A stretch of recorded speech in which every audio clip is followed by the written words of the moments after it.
Well, here we are, guys. The map, as I mentioned earlier, is Daybreak, and down at the bottom left part of it, we have our red Protoss player from the team MVP winning the last game and tying things up. It is Finale. And in the top right, we have our blue Zerg player from TSL, the former Brood War pro gamer, current SC2 pro gamer, none other than TSL.HyuN. And Daybreak is it fits into his play style pretty well. He's been very, very good at that standard 3-base, no hatch, but balancing between being hyper aggressive depending on what he scouts and being able to kind of flip into higher tech and festers kind of on a dime. Well, I know when we were first evaluating him as a player a few months ago, he actually had popped up in our player spotlights as well on Saturdays. You know, we were really commenting on the fact that he kind of played that Brood War style to a hilt, which was, I make tech now, then I make drones, then I make units, and it is very ordered, it is very solid, and you know, it's proven to be very effective recently as well. Yeah, I mean, a lot of Brood War pro gamers got by on their mechanics, and that does translate pretty well to StarCraft 2. There are a lot of really top players in StarCraft 2 right now that get by with kind of the opposite. You know, maybe they don't have the best macro in the world, but they survive on control and army positioning too. So it's interesting to see the two different types of players. Just use it for an example of a player from a different race of each category. I definitely say Bomber is a player that survives largely on his mechanics. He's a very mechanically good player, whereas a player like, let's see, I would say Puma would be known for surviving on really good army control and positioning and things like that. So you can get by with both of those, and it's really the superstars of the game, like the MVPs, the Marine Kings, are the players that kind of have both of those talents, and if you have one, you can develop the other. But as Marine King did. See. Yeah, exactly. Yeah, Marine King did kind of transition. And HyuN decided to put down his hatch rate as third right away. Why not? There Just wasn't. Yep, Pro wasn't even there to interfere or anything along those lines. He was just like, yeah, I'm not even going to mess with it. That's just kind of built into a strategy now. Finale has decided to go for a Nexus first. Forge coming up afterwards, and there's Gateway. So everything has been as normal as can be. To start this game off, we'll see double gas here momentarily as the first photon cannon gets put down as well. Yep, that's right. So aside from the surprise base at the third without any sort of harassment, things are providing, or progressing rather, very normally. And, you know, when I say surprise, it is just kind of a surprise because he didn't try to put it down at his natural first. Usually you see Zergs at least make a little bit of an effort to get it down at that spot because it is slightly safer, but it doesn't really matter at this point. I mean, there's not a lot of Protoss players out there in the pro scene that would really try to punish a third like that. So most Zergs just simply don't worry about it anymore. You know, the metagame just doesn't cause them any concern.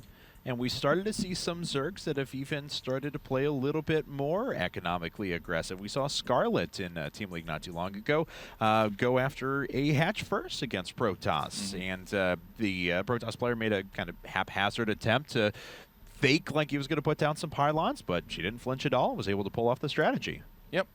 That's right. I mean, StarCraft 2 right now, the players are focused a lot more on their macro than just simply hurting their opponent. So a lot of Protoss players would be like, oh, I'd love to cannon, but that might not go well, and really I'd be better served to just put my Nexus down and keep up. You know, I mean, that's kind of a big difference definitely between your average ladder player and your average pro gamer in StarCraft 2, is that a lot of players on the ladder will be looking for, you know, okay, when's the next opportunity that I have to do damage to my opponent? Whereas a pro gamer will say, they'll look at a situation and they'll say, all right, I could potentially do damage to my opponent right now, but if I wait and concentrate on this instead, I'll have a better opportunity to do more damage later. And that's kind of a difference, I think, in the mindset between your average non-pro and your average pro. And it looks like this pro is going for Stargate. Yeah, Finale going for Stargate. Once again, going after that very, very quick third and fourth gas. This was about 20 seconds later than he did last game. And whereas I would have assumed we would have seen the Stargate last go around, it's actually going to pop up this time. Double Stargate, as a matter of fact. Okay. And I think Genius has come back to his old team and infested Finale and is taking over for him with that double Stargate. Could be. He, like, I don't know, he did like the thing where he gives the crystal to him like Raynor got in the campaign, and suddenly like sort of takes over Finale's mind, and he's like, I want you to see how to do this build, and I want you to do it all the time. So the question is, you know, will Finale hide these units, Or will he just send them out right away, you know, kill off some Overlords and then get some control, make some Phoenixes later on? The way he's got it rallied at the moment makes me think he may want to keep these kind of secret. But we'll see. Yeah, it looks like they're both rallied right next to it. So I think we're going to see Finale wait until he's got a good amount. Never mind, now he re-rallies. You can do it either way, but yeah, we'll see. Well, now I think the real question is going to be how quickly does the fleet beacon come down, then transition to carriers, and then lose. But I certainly hope it's just going to be strong. The Stargate with a big follow-up of gateway units. You know, MC said, I'm going to win because I'm not going to make carriers, and that came true. So hey, that's okay. Yeah. So hope you guys were able to check out GSL last night. And spoiler alert for anyone who hasn't watched those yet. So temporarily mute. Now, of course, someone in chat's like, "Oh, it's mute kids pajamas." But you know, I do too. That's why it's hard for me to like talk. I know. Yeah. You just have to sit like, next to me. You like can't block it out. I try to read your lips. Just can't stand his voice. But yeah, so block for just a second, but MC did 3-0 DRG, and Seed barely, after coming back from down 2-1, I believe it was, comes back and 3-2's Beyond. So a PvP finals. I'm sorry if you guys are Seed fans out there, but Beyond should have won that. Oh well.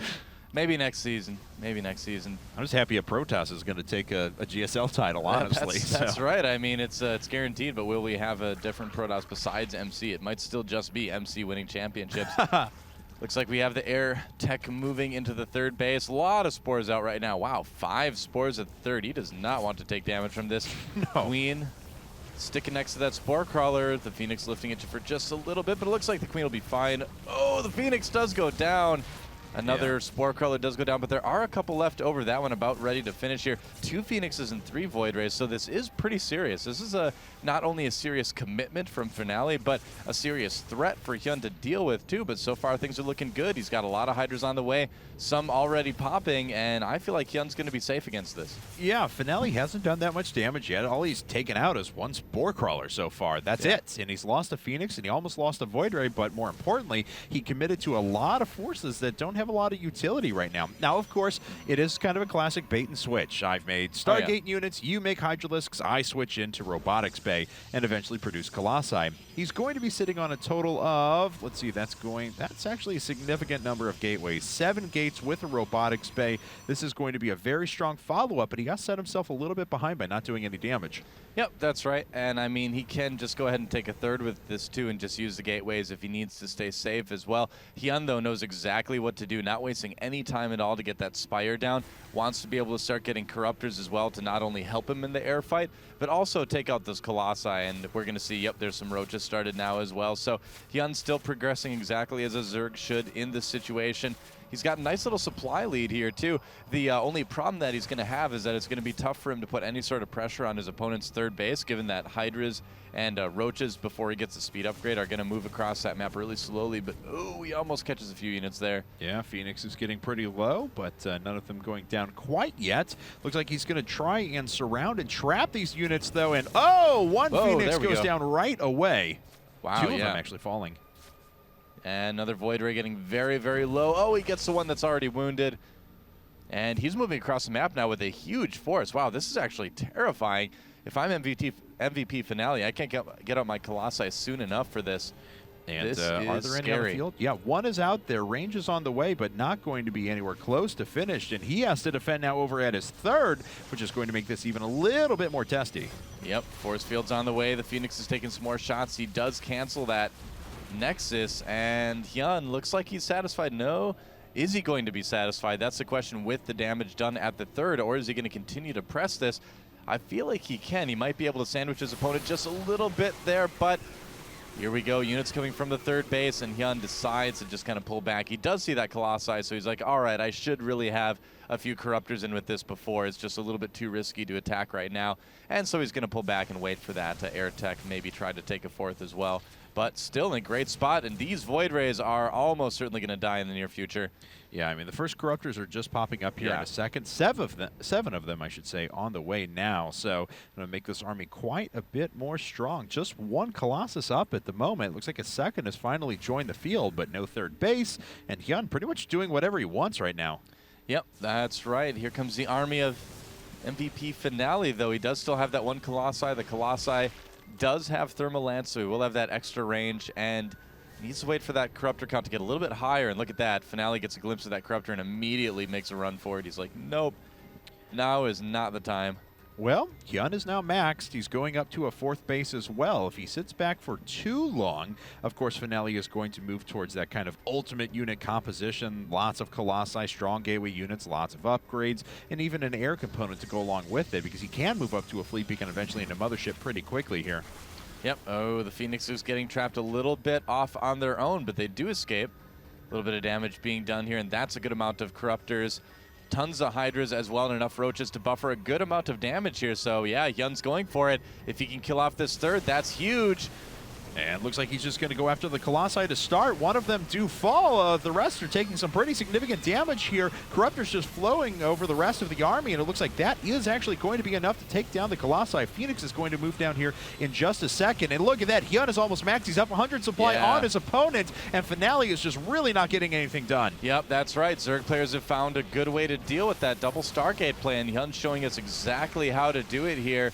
That 3rd base is certainly going to go down. I don't think there's a way for Finale to save it, even with the Stalkers there. Yeah, he's going to have to give that up. Corrupting the Nexus.